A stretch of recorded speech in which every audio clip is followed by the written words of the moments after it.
eu gostaria de convidar o Cristiano, que vai fazer a apresentação aí e conduzir os trabalhos. Bom dia, Cristiano. Bom dia, Paulo. Bom dia a todos e a todas. Queria te agradecer mais uma vez pelo convite, pela oportunidade, né? Tem sido extremamente enriquecedor os debates que a gente tem tido, né? Não só no âmbito aqui dos fóruns com o IBRAM, mas acho que isso tem se estendido também à nossa atividade no dia a dia, né? Cada dia que passa, a gente tem procurado outras empresas para discutir um pouco os nossos desafios, para trabalhar em conjunto. Temos sido procurados também por outras empresas da mesma forma, né? Para a gente compartilhar algumas experiências e são momentos assim que eu acho que nos enriquecem, né, e nos fortalecem muito como setor. E antes de entrar especificamente aqui no nosso trabalho, né, de desenvolvimento de futuro dos territórios, aproveito também para parabenizar, né, a Raquel e todo o time de comunicação e reputação, né, que tem feito aí também um excelente trabalho. E como a Raquel sempre comenta, né, tudo que a gente faz se esbarra na reputação. Então, todas as ações que nós temos aqui, né, nos GTs e nas nossas ações, nas nossas companhias, as nossas ações individuais, vão naturalmente, né, rebater na reputação do setor. Deixa eu ver se eu vou ter sorte aqui com a tecnologia. Vocês estão conseguindo ver já a apresentação? Estamos, Já Cristiano, só para projetar. Vamos ver se a gente vai coloquei. ter o mesmo problema do GT anterior.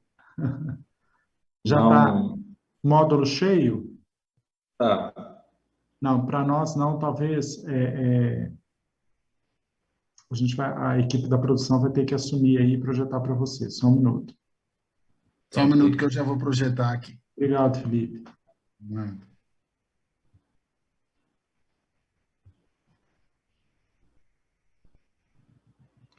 Bom, eu já vou iniciando, enquanto o Felipe nos socorre aí.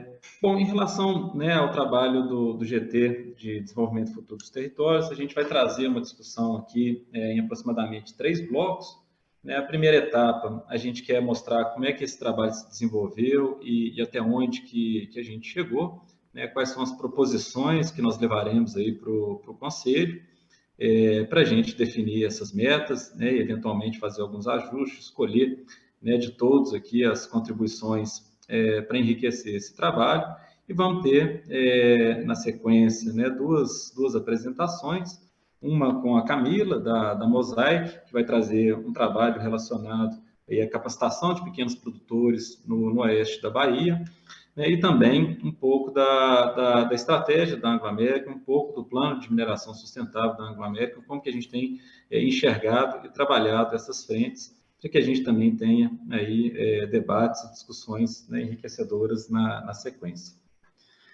Podemos seguir, Felipe, por favor?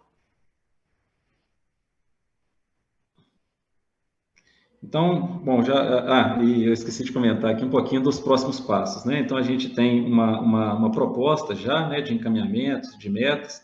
São metas que elas, por se tratar de desenvolvimento de territórios, né, elas não são metas, como é que eu posso dizer, exclusivas da mineração, né? Quando a gente pensa no desenvolvimento de um território, né, nós não somos os atores exclusivos daquele território. Então, essa discussão, ela tem um desafio de compreender, né, como que nós, como parte daquele território, podemos influenciar para que haja, né, a partir da mineração, uma alavancagem dos processos de desenvolvimento daquela região, mas, naturalmente, se faz necessário, né, o engajamento com toda a sociedade, com todos os atores daquele local. Então, nós pensamos em uma meta geral, uma meta macro, né, uma meta finalística que a gente pretende atingir e contribuir, e também metas meio para que se possa chegar lá. Lembrando que nós estamos falando, né, do setor como um todo, estamos falando do Brasil, né, com dimensões e realidades completamente diferentes, né, ao longo de todo o país. Então, a gente pensou em estratégias do setor, né, estratégias que o setor pode assumir, mas que dentro de cada território, dentro de cada realidade, elas vão se desdobrar em metas mais específicas, que então as empresas, né, e a participação nesses territórios podem contribuir para que a gente, então, chegue lá. Né? A gente não poderia pensar em metas engessadas para os 4 cantos aí do país, porque as realidades realmente são diferentes, as necessidades são muito diferentes. E aí há uma sugestão também de próximos passos, né, para 2022 e até 2023, a gente já tem algumas ações aí previstas, né, e na sequência a gente entra, né, a gente passa pelas perguntas, enfim, todo o debate em relação a esse tema, e a gente entra nos cases, né, que serão trazidos também. Podemos avançar.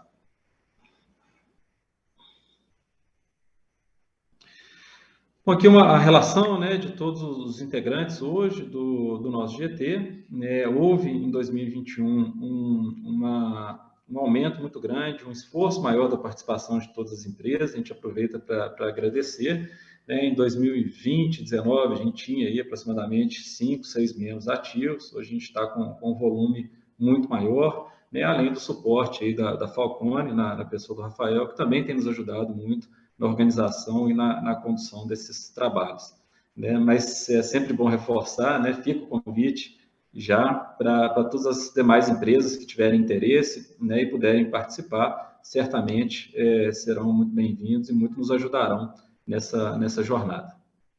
Podemos seguir.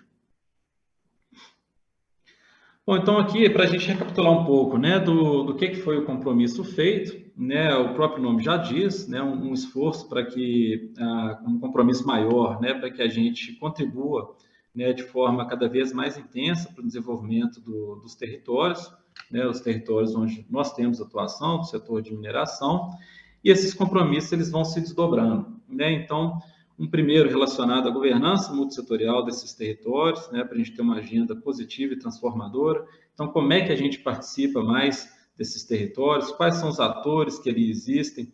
Né, quais são os segmentos que fazem parte daquele território? Como é que a gente organiza isso? Como é que a gente cria uma governança em prol do desenvolvimento e do benefício dessas regiões? Então, a gente pensou um pouco nisso, né, a gente vai desdobrar algumas ações na sequência para a nossa discussão. As questões, e todas elas, né, de alguma forma, estão interligadas. Então, também esforços para a gente ampliar os investimentos em ações de forma voluntária para o desenvolvimento do local. Então, investimentos que sejam, de alguma forma, desassociados da obrigação e do cumprimento dos requisitos legais, que, de toda forma, são extremamente importantes, né? Às vezes você vê algumas discussões, mas esse investimento é porque é uma obrigação. Bom, na minha visão aqui, isso não importa tanto, né? A partir do momento que você tem investimentos que ocorrem, seja por condicionantes, seja por obrigações, por requisitos legais, de toda forma eles estão contribuindo e beneficiando aquele território, né? Mas, naturalmente, também se faz importante investimentos adicionais que contribuam com outros segmentos ou com a diversificação do próprio território, que às vezes não vai estar necessariamente relacionado, né, a discussão específica de um licenciamento, de uma aprovação, enfim, né, que pode ocorrer naquele espaço. Então, essas ações, elas dialogam naturalmente com o tema anterior e com o último também, a gente vai chegar lá, né, mas o que cada território quer, né, para o seu espaço, o que aquelas pessoas, o que aqueles atores acham que são importantes para aqueles locais, como é que a gente pode participar mais disso, né, sem naturalmente querer ou pretender assumir, né, funções, como o próprio Roberto disse na apresentação passada aqui, né, de assumir uma função de Estado, de poder público. Não é isso, né, mas como é que a gente participa, como é que a gente engaja, como é que a gente influencia. Um terceiro ponto em relação às ODS, né, as metas aí, os objetivos para o desenvolvimento sustentável, ou seja, a gente trabalhou nessa esfera também, né, em duas linhas, uma dentro de casa, né, a gente precisa adotar, né, e definir quais são os nossos ODS prioritários e trabalhar com eles, mas também provocar e incentivar que outros agentes também o façam, né? Então, os ODS, isso não pode ser, né, uma bandeira tão somente da mineração, né? É um esforço que nós temos a obrigação de fazer e temos que perseguir, mas é muito importante também que os municípios, os territórios também definam quais são, na sua visão, as suas ODS prioritárias, né, e que a gente possa fazer parte e contribuir nessa organização, nessa busca para o desenvolvimento, né, dessas regiões. E, por fim, o último ponto, né, destacado, firmado como compromisso, a formação de lideranças da mineração e de lideranças multiplicadoras nos territórios de onde nós temos atividade. Então, aqui, naturalmente, não é um curso de formação de liderança, né, muito mais pelo contrário, mas também como que a gente consegue revelar de forma mais clara, né, e mais estratégica os impactos tanto positivos quanto negativos da mineração, que isso se desdobre e que isso se converta em uma discussão, né, que não fique presa, né, a aspectos, às vezes, que a gente percebe, né, em algumas discussões muito rasas, né? Já existe uma barragem, existem determinados impactos negativos, o aspecto positivo é que gera emprego e renda e arrecadação para os municípios, não é isso. Né? A mineração ela vai muito além disso, é uma cadeia verticalizada, que muitas vezes a gente tem até dificuldade de revelar o quanto que, de fato, a gente impacta, né, o desenvolvimento de todos os territórios.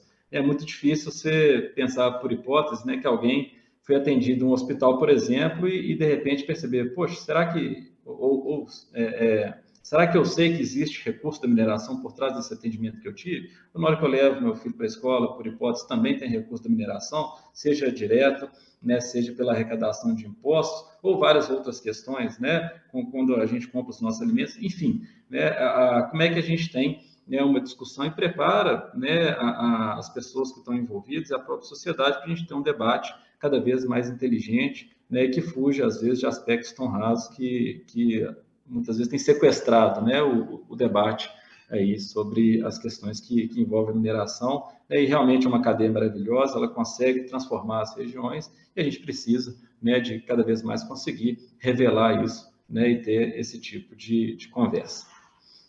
Então, aqui está o nosso compromisso geral, são os aspectos gerais. A gente entra, então, em como que a gente tentou definir alguns indicadores, né? Lembrando que aqui existem questões muito subjetivas, né? Mas quais seriam os indicadores que a gente poderia trabalhar como um target, né? Como um alvo ali a ser perseguido para o setor, não é empresa a empresa, mas que isso só vai se concretizar se cada empresa, de fato, né, fizer o seu papel, se engajar com o território e contribuir para a alavancagem desses índices que nós estamos sugerindo que sejam perseguidos. Podemos seguir? Por favor, Felipe.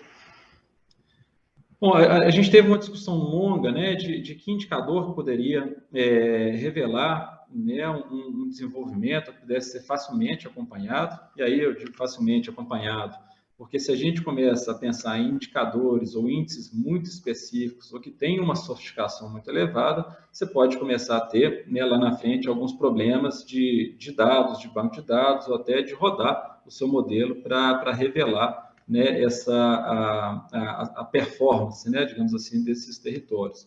Então, alguns indicadores, eles poderiam vir, por exemplo, nos censos, mas o censo ele é um problema pela questão temporal, né? Então, quando você pensa em ter dados de 10 em 10 anos, a gente chegaria em 2030 sem saber se a gente está no rumo certo ou não, né? Então, após uma série de discussões, a gente entendeu que o indicador mais coerente, que poderia ser um indicador geral, né, seria o índice Firjan de desenvolvimento municipal, onde são trabalhados, né, 3 principais pilares relacionados a emprego e renda, e aqui a gente não está falando de emprego e renda relacionado à mineração, né, é importante destacar isso não é uma medição, né, de performance da mineração, mas sim como é que territórios que possuem mineração possuem seus indicadores, né, e seus índices influenciados ou impulsionados pela atividade.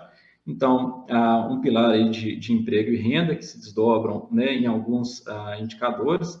A gente não vai entrar aqui no detalhe, né, de cada um em benefício do tempo, mas podemos discuti-los nas perguntas, na sequência. Um pilar de educação, né, e também um pilar de saúde. Então, são indicadores que eles são muito sensíveis à atividade, né? Onde você tem atividade de mineração, pelo menos em alguma dimensão, esses pilares eles deveriam estar sendo bem impulsionados e bem alavancados, né? E esse indicador, ou esse índice, ele nos dá quatro camadas aí, né? De baixo desenvolvimento, de desenvolvimento regular, desenvolvimento moderado e alto desenvolvimento. Então, o esforço que a gente pensou, a gente vai mostrar um pouco os números que a gente quer perseguir aqui, seria de conseguir, né, alavancar esses municípios, esses territórios que estão em um grau mais baixo ou regular de desenvolvimento para essas camadas mais altas, né? Ou seja, que a gente tenha todos os territórios mineradores, né, em um nível moderado e alto de desenvolvimento. Né? Para se chegar nessa estratégia, claro, cada território tem a sua particularidade, tem o seu principal, né, tema ali a ser perseguido, mas a gente entra, né, nessa discussão na sequência. Então, em linhas gerais, o grande esforço é realmente subir, né, de nível com esses municípios, sem deixar, né, ou considerando naturalmente as suas vocações, as suas particularidades, estratégias que têm que ser, né, então, desenvolvido por quem está atuando naquele território, com os atores que atuam naquele território. Tá? A gente não teria pretensão aqui de querer, né, propor algo que seja igual para todo mundo em um país, né, tão diverso e tão grande como o nosso. Vamos lá.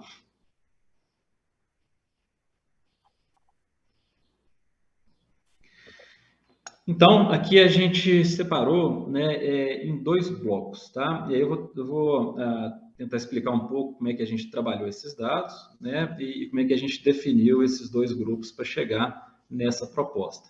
Então, a gente tem 2 grupos, que são municípios com ocupação do setor extrativo mineral acima de 5%, e um grupo com ocupação abaixo de 5%, porém com população abaixo de 100 mil habitantes.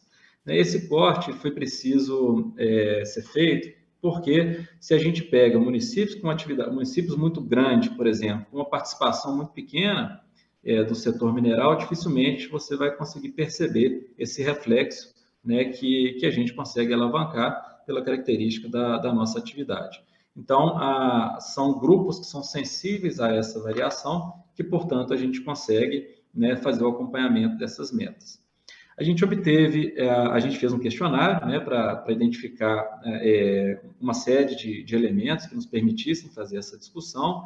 A gente teve o retorno aí de 24 territórios no primeiro bloco e 25 no segundo, de empresas que contribuíram, né, na resposta desses questionários. Né? Isso nos permitiu fazer uma avaliação, né, e a definição, né, inicial dessas metas. Mas se a gente, né, por hipótese, consegue um volume muito maior de respostas, né, e de comprometimento nesse esforço, a gente certamente pode se permitir, né, ser um pouco mais ousado, né, na definição do grau que a gente quer de desenvolvimento. Mas aqui, né, no momento que a gente se encontra, é importante ter o pé no chão para ter certeza de que é algo que seja factível também de ser alcançado. E nos desdobramentos que nós vamos ter, a gente vai poder, eventualmente, né, e se necessário for, fazer alguma calibragem, né, nesse esforço, nesse target que a gente definiu. Né? Então, a gente fez algumas rodadas já de obtenção de respostas, né, mas, mais uma vez, fica o convite para todos que puderem contribuir com a gente para avaliar se realmente faz necessário, né, algum ajuste fino aí nesse indicador. Então, esse seria o nosso indicador macro finalístico, né, para o setor, ou seja, né, a gente quer que o setor traga essa contribuição, os territórios que estamos inseridos, né, em geral, deveriam conseguir, né, subir até 2030 um nível aí de 13%, atingindo aquele patamar que a gente colocou, né, dos municípios com um grau moderado e alto de desenvolvimento. Podemos avançar.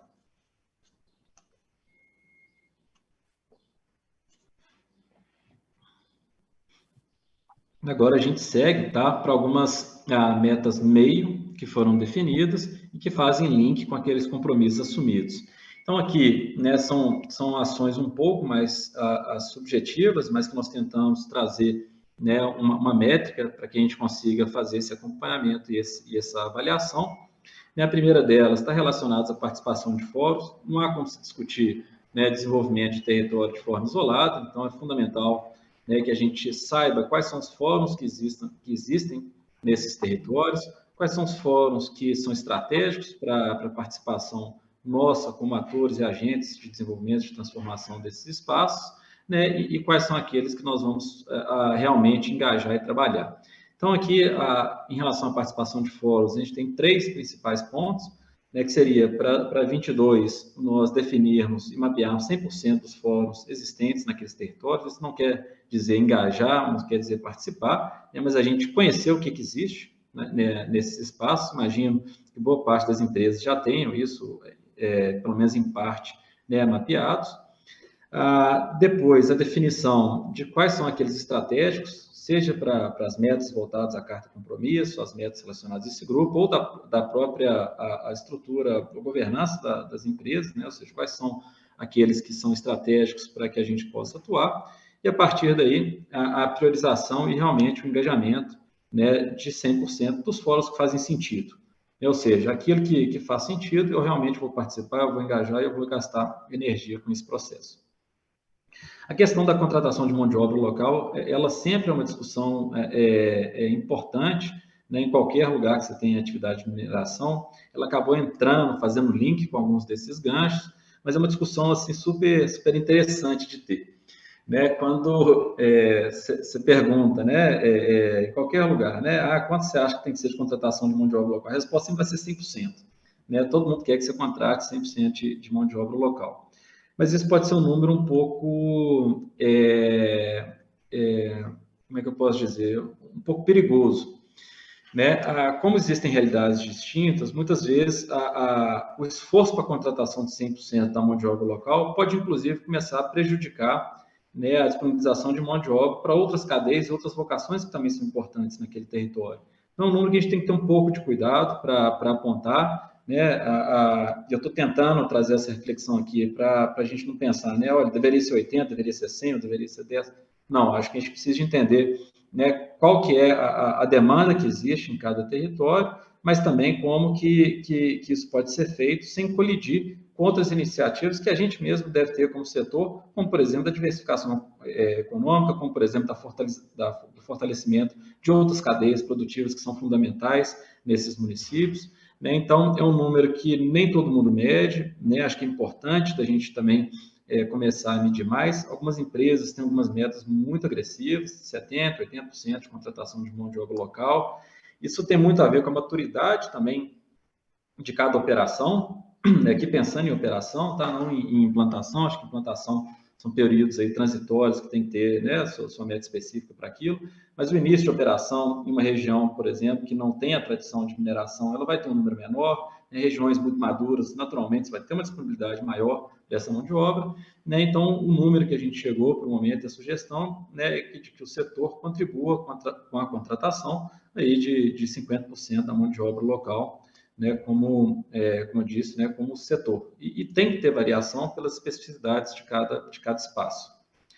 Em relação às ODS, a gente segue uma lógica parecida com a sugestão de fóruns locais, né, ou seja, lembrando que são metas para dentro e para fora, né, então a definição, né, e a priorização de quais serão os ODS de cada território, de cada empresa, né? Eu tenho os meus ODS priorizados, então eu vou trabalhar em 100% desses ODS que foram priorizados, e eu vou divulgar essas metas. É fundamental essa divulgação, né? Não só para dar essa transparência, mas para mostrar o compromisso, né, que todos temos com a adoção dos nossos ODS, mas também influenciar que eles sejam discutidos e também aplicados nos territórios.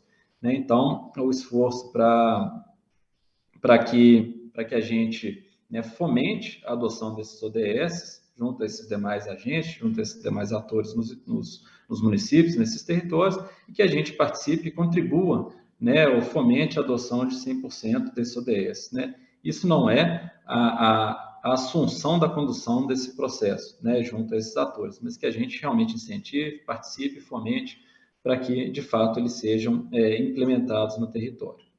Então, esses são as principais linhas de ações que estamos propondo aqui no grupo. Né? Podemos seguir para a parte aí um pouco mais desafiadora, né? Que é de realmente colocar em prática todo esse processo. Então, se a gente puder ir para o próximo slide, Felipe, por favor.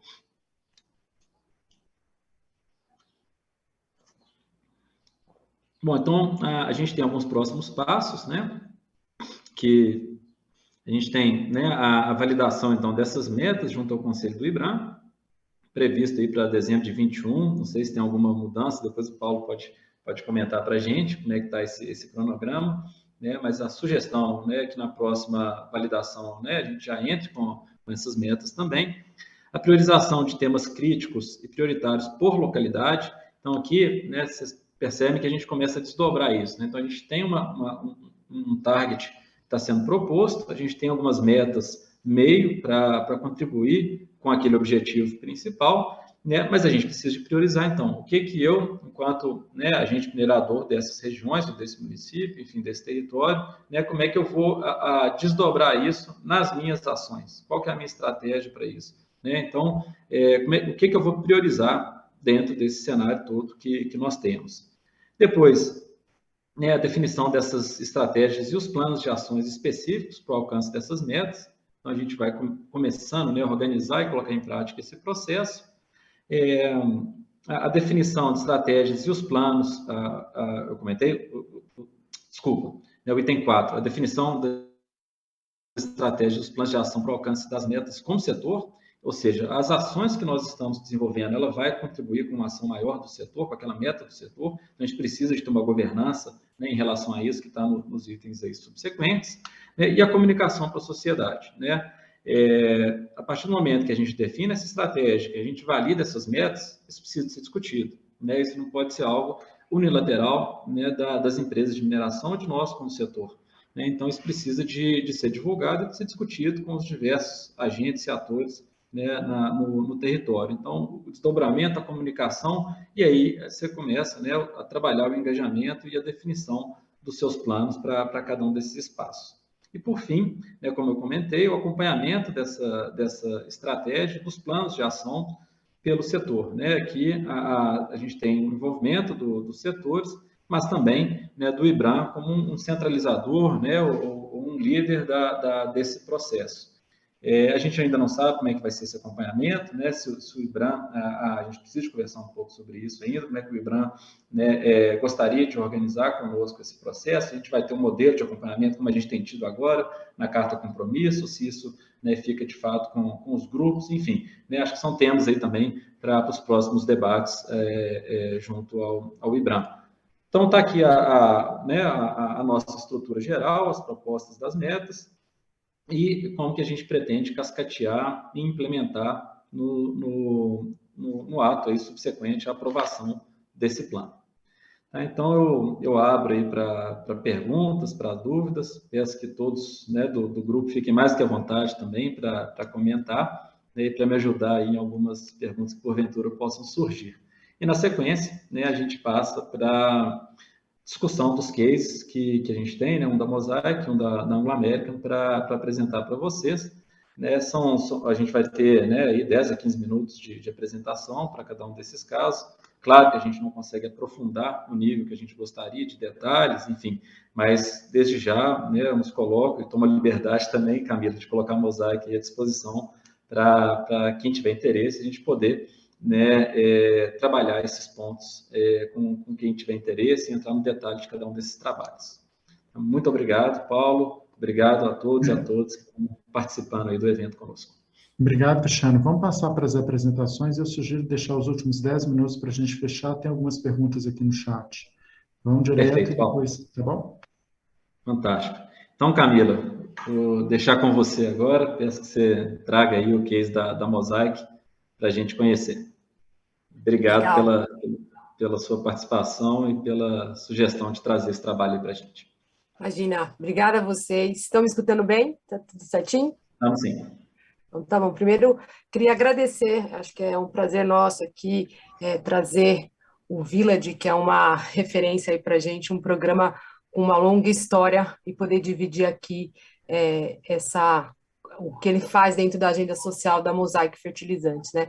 Então, o Village hoje ele faz parte do nosso investimento social, dos nossos 8 programas que a Mosaic, por meio do Instituto, realiza, dentro de uma agenda social que a gente apoia aí 4 grandes plataformas, né? Então, o Village faz parte da plataforma alimentação, nós olhamos muito também para a questão da água, educação e desenvolvimento local. E a ideia é compartilhar com vocês um vídeo que ele fala bem o que é o Village, e ele tenta trazer uma realidade bem local, onde ele acontece, mas antes só queria destacar um pouquinho a trajetória do Village na Mosaic, né? Então, ele é um programa que faz parte de toda a estratégia da Mosaic Foundation, começou na Índia, já atua na Índia há mais de 10 anos, esse programa, e ele olha realmente para pequenos agricultores com propriedade de até 10 hectares, olhando realmente uma questão de como melhorar e quebrar o ciclo de pobreza que a gente tem em volta com essas famílias, né? Então, hoje, por exemplo, na Índia ele começou com 2 vilas, e hoje, após 10 anos, a gente já impacta mais de 7.500 famílias, um número aí que chega a mais de 120 mil pessoas na Índia. E aí, conectando com o Instituto Mosaic aqui no Brasil, há 2 anos a gente começou a olhar, fizemos uma visita em loco na Índia para conhecer a tecnologia e adaptamos ele à nossa realidade aqui no Brasil, né? Então, eu acho que o destaque do Village é o olhar individual que a gente consegue ter para cada propriedade, para cada uma dessas famílias. Então, a gente tem um papel de olhar e entender qual melhoria necessária na questão da vida no campo, nos eixos tanto de assistência rural, educação e acesso à água. Então, esses três grandes eixos é a prioridade do Village. Hoje, ele acontece em Barreiras, a gente trabalha lá bem pertinho de 40 famílias, com esse olhar individual, e como que cada uma dessas famílias podem melhorar a sua condição de vida e sair desse ciclo que a gente considera de pobreza. Então, o vídeo vai tentar trazer essa realidade para vocês. Ele é muito... Eu, por exemplo, não tive a oportunidade de conhecer de perto essas famílias em Barreiras. Veio pandemia, então, assim, ele conseguiu trazer para a gente um pouquinho da história de um desses agricultores. A gente vai passar para vocês aqui, depois a gente abre para perguntas. Tudo bem? Vou passar... Vamos lá ver se a tecnologia me ajuda, mas vou passar o vídeo aqui.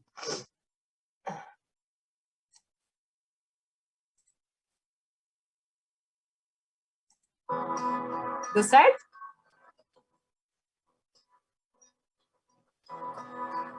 Sim.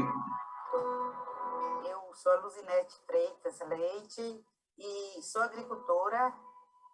Eu me chamo Otacílio, sou produtor de cana-de-açúcar na agricultura familiar. O Village é uma iniciativa de investimento social privado que tem como objetivo gerar prosperidade no campo, gerar riqueza para pequenos produtores rurais.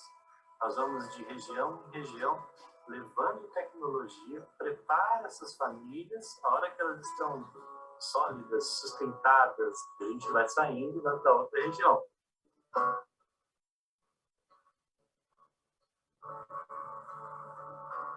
A nossa produção antes era pequenininha, mas assim, porque nós só plantava na época de chuvas. Mas aí apareceu o projeto Vilas na nossa vida e foi muito importante. Nos orientou como a plantação de alho, por exemplo, e na plantação de feijão, de milho. Tá vendo que está bem úmido? Então, assim, daqui uns dias você já pode retirar ele. Foi muito bom ter a participação do Vilas na nossa vida, que nos orientou como a gente agir diante de certas situações, como nós deveríamos plantar, e tivemos uma produção maravilhosa. A cada etapa de desenvolvimento das ferramentas dentro da propriedade dessa família, a gente agrega um profissional específico e existe uma equipe que faz o gerenciamento de toda a evolução.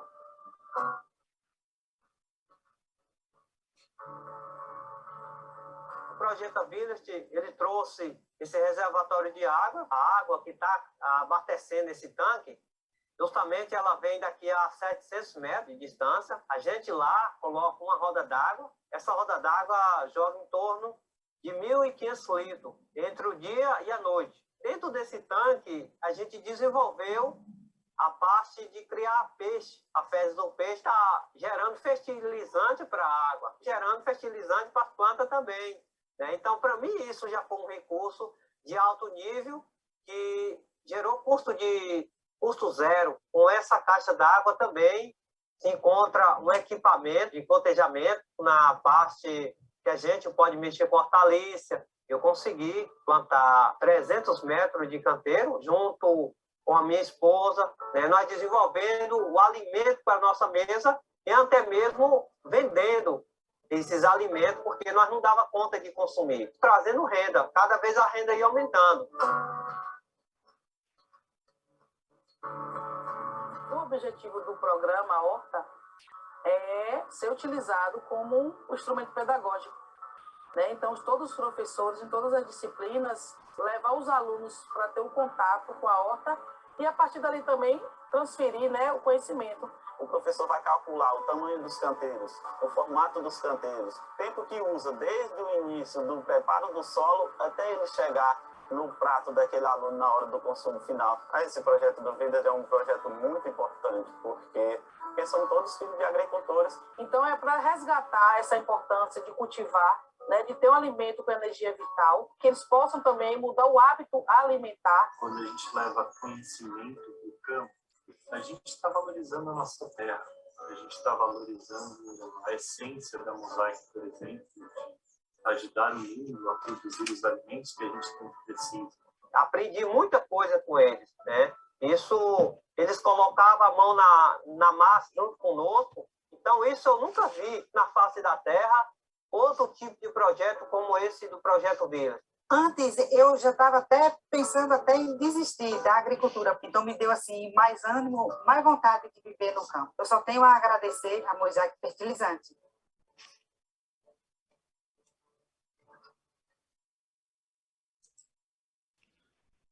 Obrigado, Camila, por compartilhar. Imagina. Certamente tem muita coisa para a gente discutir aí, né? Eu fico com vontade de perguntar um monte de coisa. Estou aberta aqui a perguntas. Vamos lá.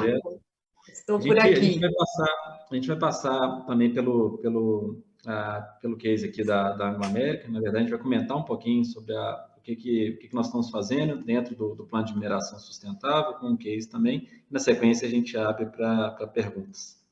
Legal. Obrigada, Cristiano. Obrigado, Camila. Vou chamar a Amanda, também da Gerência de Assuntos Corporativos da Anglo-América, para compartilhar com a gente um pouco aí dessa estratégia. Você nos escuta aí, Amanda?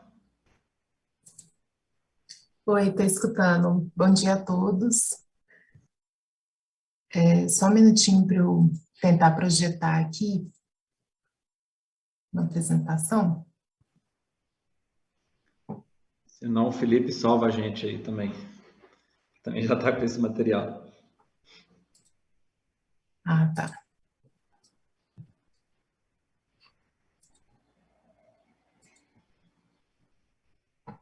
Vocês estão vendo do modo apresentação? Sim. Vamos lá.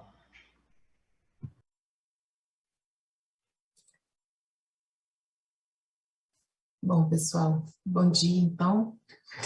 Vou apresentar aqui, né, o que a gente tem feito na parte de desenvolvimento territorial.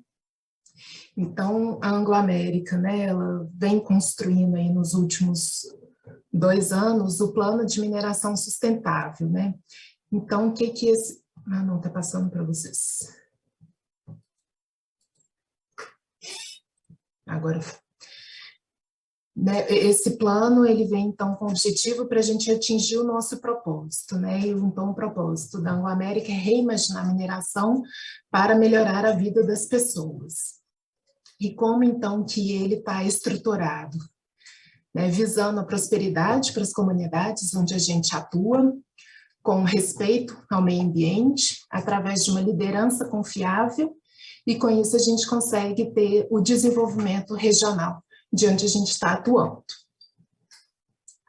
Os pilares, né,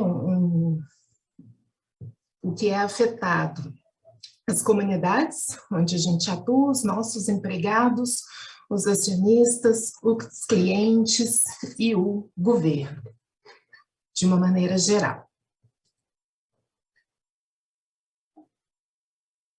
Então, o nosso plano, ele tem 3 pilares, né? O pilar da questão ambiental, com 3 metas relacionadas às alterações climáticas, à biodiversidade e ao consumo de água. O pilar do social, que está totalmente integrado com a nossa Carta Compromisso, né, no pilar social, que está relacionada aí às comunidades prósperas. Então, a gente tem metas relacionadas à educação, a saúde e bem-estar da população e os meios de subsistência.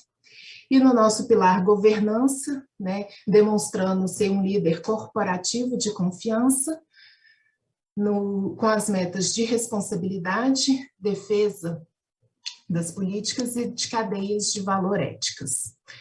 E, então, nesses 3 pilares, a gente consegue ter o desenvolvimento regional colaborativo. Mais para frente eu vou entrar nos exemplos, né, de como a gente tem construído isso. Os nossos planos locais, eles são revistos e tem aí ações e metas para 5 anos, então a gente vai adaptando, né? Veio a pandemia, a gente teve que se reestruturar, teve que se refazer, né? Acho que mudou para todo mundo, muitos desafios, então a gente revê isso anualmente, pensando nos próximos 5 anos, e os nossos fundamentos críticos, aí, os requisitos comuns que a gente estabelece para garantir que a gente está operando de forma responsável. Então, os pilares de liderança e cultura, a zero lesão, direitos humanos, inclusão e diversidade, padrões e processos do grupo, e conformidade, claro, com os requisitos legais. Então, entrando aí no nosso desenvolvimento regional colaborativo, né, a metodologia adotada, a gente faz uma análise territorial e identificação de oportunidades, a gente define, né, a região que a gente vai atuar, faz a análise espacial de aptidões, necessidades, com todo o contexto, né, daquela região, e a gente estabelece, então, as cadeias de valor. Então, a gente busca aí cadeias de valor que tenham maior potencial de geração de impacto. A gente faz isso, né, aliado à criação de estruturas e parcerias.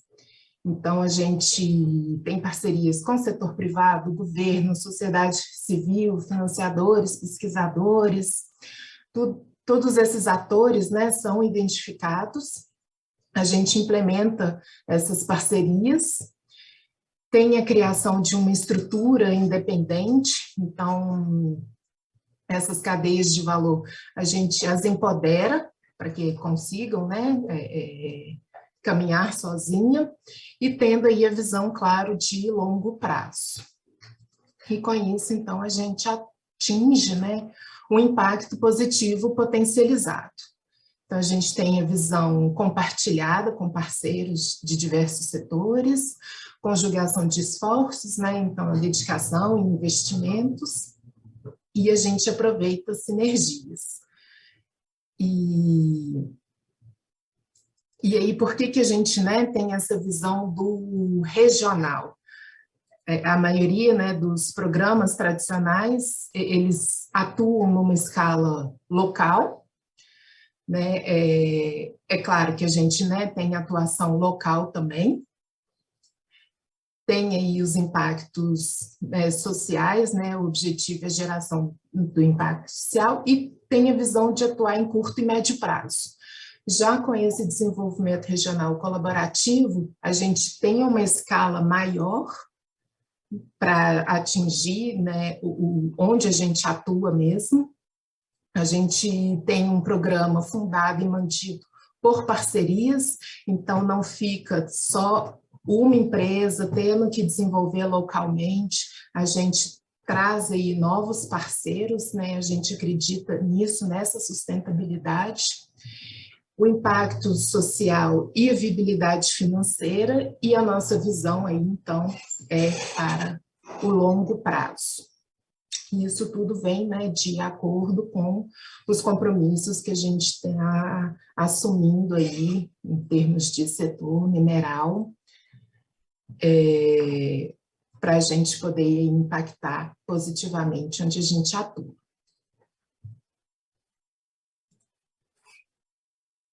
É isso, uma pincelada do nosso plano de mineração. Obrigado. Não sei, Cris, se você tem algum Não, obrigado, Amanda. É um tema a acrescentar.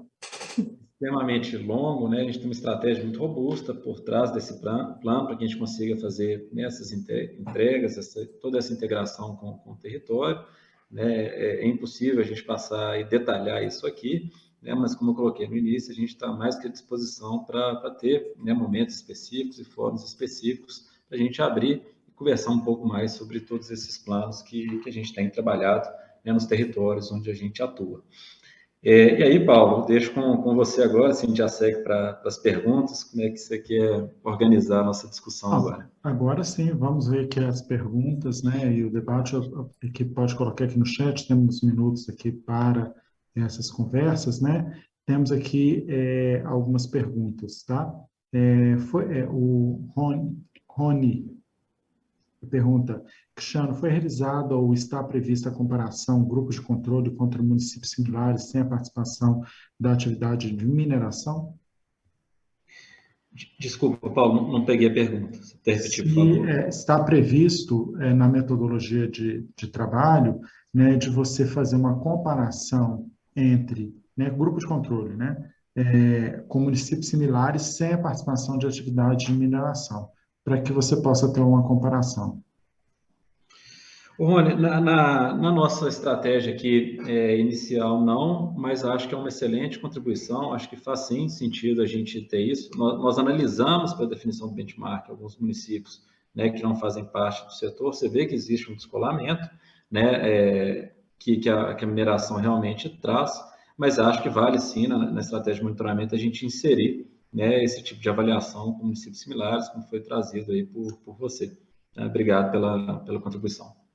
A Ellen está concordando com você, Cristiano, quanto ao percentual de contratação, pois essa variável é de grande impacto na região quando entra uma mineradora, pois outras atividades econômicas não se sustentam, pois a mão de obra se sente mais atraída pela mineração.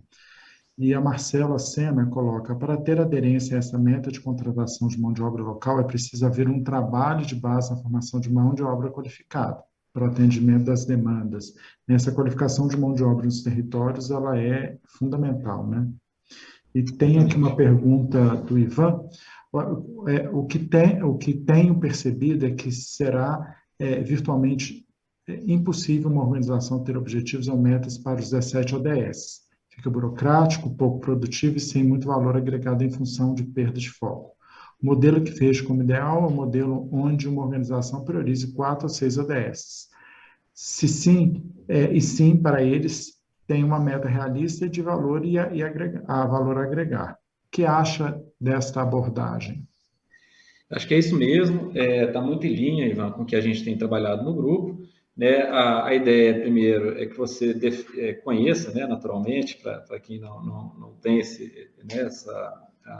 conhecimento, mas que se defina, né, internamente quais são os ODS prioritários a serem trabalhados. Eu também acho que é humanamente impossível trabalhar com todos, né, tem todas essas questões de perda de foco, né, e a gente realmente tem que concentrar energia naquilo que faz mais sentido. E da mesma forma para o território, né? Não adianta os demais agentes quererem atacar todos os ODS, né, mas sim entender quais são os prioritários para aquela região, para aquela situação, né, para aquela localidade. Então, a sugestão nossa é que seja dividida nessas etapas, né? Primeiro que haja essa discussão, depois a definição de quais são os prioritários, e aí, na sequência, né, o engajamento e o esforço para o atingimento destes destacados. Excelente, muito obrigado.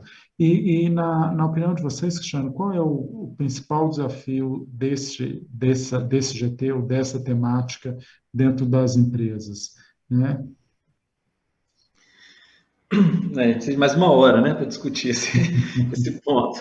Eu acho que são alguns, né? Eu acho que o primeiro é que é uma estratégia que ela não está na nossa mão, né? Não adianta você querer, por exemplo, ter um melhor desempenho na região em termos de educação, por exemplo, sem que você tenha um envolvimento, um engajamento do Estado, do próprio município, né, e que eles também queiram esse mesmo objetivo, né? Então, acho que esse alinhamento de interesses e a compreensão de qual que é o objetivo comum ou a meta comum ali, eu acho que ele é super importante. Então, esse arranjo participativo, né, sem que se perca o foco, né, e que ele esteja, né, casado com o território e com questões, às vezes, que não deveriam interferir, mas que acabam interferindo, são questões políticas, né? Então, acho que essas metas elas devem estar desassociadas, naturalmente, né, de planos específicos políticos, etc., para que não sejam, né, impactadas, né, em mudanças aí de governo, mas que a gente tenha uma estratégia que é aquela estratégia do território, independentemente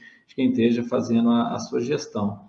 Né, e internamente, eu acho que a gente precisa, né, de todo o suporte corporativo, não só das empresas que a gente trabalha, mas também do IBRAM, para que a gente consiga manter esse foco, manter, né, o desafio em mente, com a energia necessária para a gente alcançar os seus objetivos.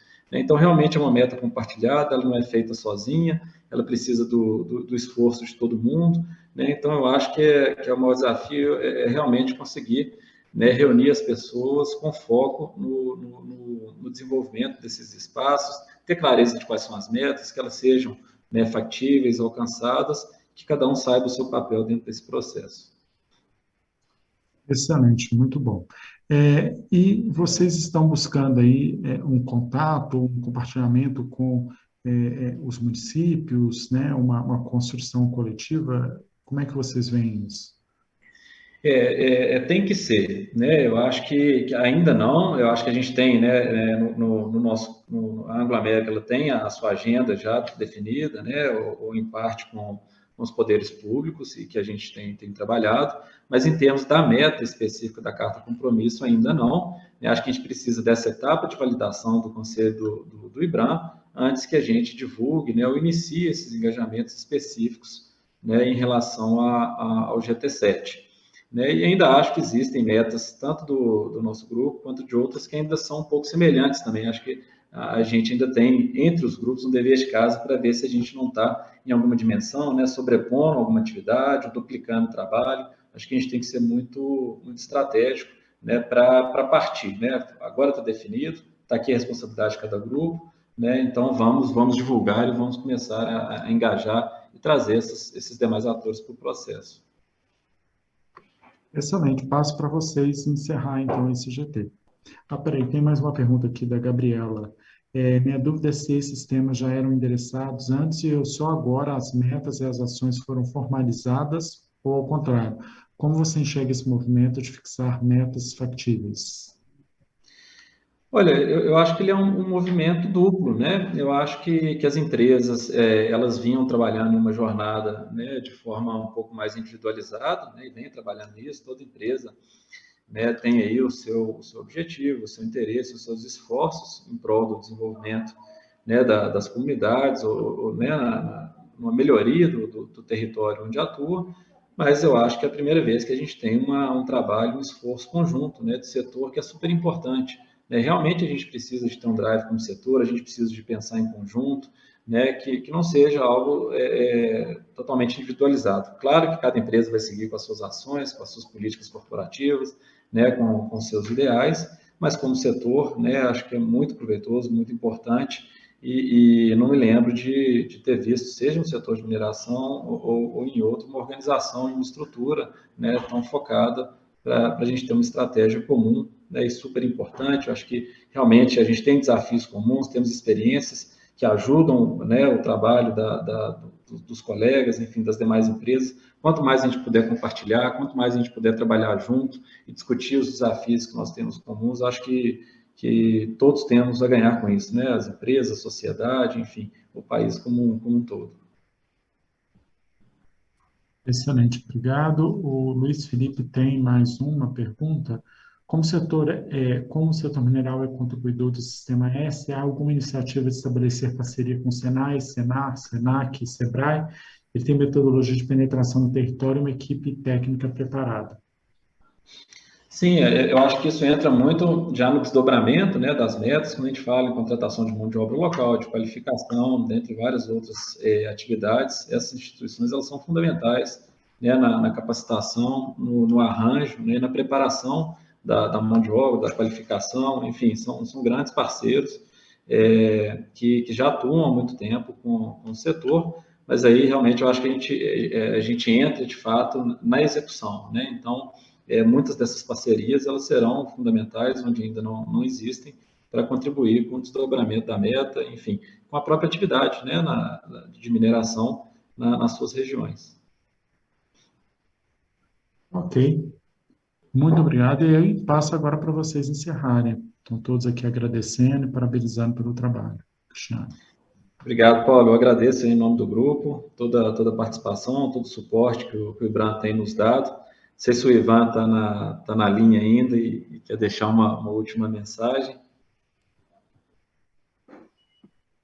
Eu queria só agradecer a participação de todos que estão contribuindo, né? Nós temos aí uma jornada muito grande, não se resolve do dia para a noite, na verdade, são provavelmente décadas aí, enquanto nós estivermos presentes nos territórios que nos acolhem, nós vamos ter que trabalhar para o desenvolvimento desse território, né? Então, é importante a gente compartilhar as melhores práticas, trabalhar sempre junto ao poder público e as outras partes interessadas, para que a gente possa somar esforços para um desenvolvimento regional, colaborativo, de longo prazo, que prepare os territórios, né, para o pós-mineração. Pode demorar muito, décadas ainda, mas se a gente não começa hoje, não é no momento que está para fechar a mina que a gente vai pensar no desenvolvimento dos territórios, né? Então, agradeço aí pela oportunidade desse espaço para reflexão entre os membros do IBRAM,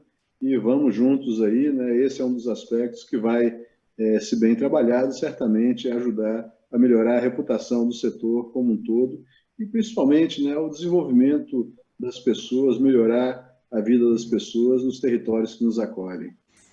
Isso aí, pessoal, muito obrigado aí, parabéns a todos que estão trabalhando arduamente com esse objetivo. Excelente, obrigado. Obrigado a todos. E nós voltamos às 14 horas com o grupo de inovação, é o GT 9. Então, aguardo vocês às 14 horas, vamos ter um intervalo para um almoço, né, e nos vemos daqui a pouco. Grande abraço, obrigado.